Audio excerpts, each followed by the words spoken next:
یہ میں نہیں کہہ رہا، یہ ڈاکٹر ذاکر نائک صاحب نے کہا ہے، اور اب سے کچھ دیر پہلے میں نے یہ کلپ دیکھا ہے اور اب تک میں اپنا سر پیٹ رہا ہوں۔ خاتون اینکر کو دیکھ کر گندے خیالات کا آنا کیا یہ عجیب منطق ہے؟ ڈاکٹر ذاکر نائک صاحب نے ایسا کون سا بیان دے دیا جس کی وجہ سے نیم لبرل ان کی چیخیں نکل گئیں؟ السلام علیکم ورحمۃ اللہ وبرکاتہ۔ امید ہے تمام دوست خیر و عافیت سے ہوں گے۔ میں محمد مدنی۔ آج ہم بات کریں گے اس چیز کے اوپر کہ ڈاکٹر ذاکر نائک صاحب نے ایک خاتون کو انٹرویو دیتے ہوئے کہا کہ وہ خاتون اینکر جو بن سنور کے ہار سنگار کر کے اینکرنگ کرتی ہے، ٹی وی نیوز کے اوپر بیٹھتی ہے، اسے جو آدمی 20 منٹ تک 25 منٹ تک دیکھتا رہے اور اس کے اندر کچھ ہلچل نہ ہو تو میں سمجھتا ہوں کہ وہ میڈیکلی مریض ہے۔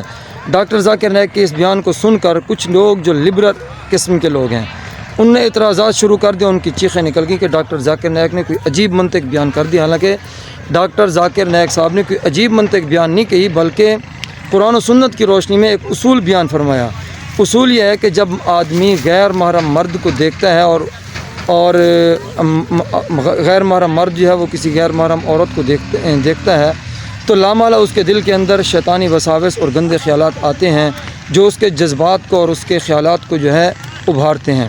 تو اس اصول کو پیش نظر رکھتے ہوئے ڈاکٹر ذاکر نائک نے کہا کہ بھی عورت کو چاہیے کہ وہ باحجاب رہے، پردہ کرے۔ دیکھیں، چہرے کا حجاب جو ہے اگرچہ شریعت کے اندر وہ فرض نہیں ہے، کچھ علماء کے نزدیک چہرے کا پردہ بھی فرض ہے۔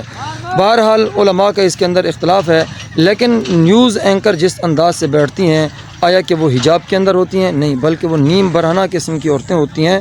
انہیں دیکھ کر لامحالہ ایک مرد کے خیالات، اس کی سوچ، اس کا دل و دماغ جو ہے وہ کسی دوسری طرف چلا جاتا ہے۔